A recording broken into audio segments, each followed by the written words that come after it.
be spending Christmas at home with my husband and my 4 kids and my 2 grandchildren. Special plans at the moment, no, because I have to get on during the weekend. Not really, because working for Society Council, we still have our full pay. We are paid for on card. My 2 children working, still getting their full pay for civil servant. So it financially didn't affect that.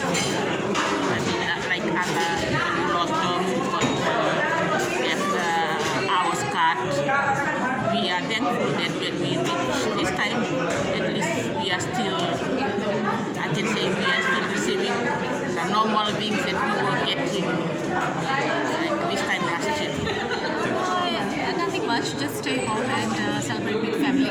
Maybe we'll have a small get together. That's all. But the year has not been the same, right, as it used to be. I mean, we've been fortunate enough that we have things going on the same way.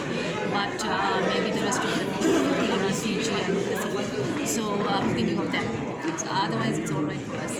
Actually, I'll be spending Christmas with my family. It's just my kids and my husband.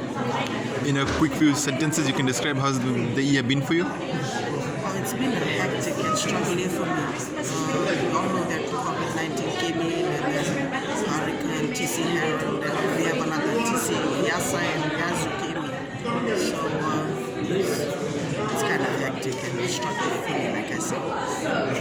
Not much. Actually, we're just planning to go to Mombasa just to visit some nice places there and some like we as a family. And that's it, nothing much. We have booked hotels in Mombasa and Samsung, because it's very cheap at the moment. So we're just taking advantage of the COVID. It was okay. We were just, me and my husband, we were thinking yesterday, it was okay for us. It didn't really affect us. Because in SCC, we were not really affected with pay and everything. So it was fine. Thank you.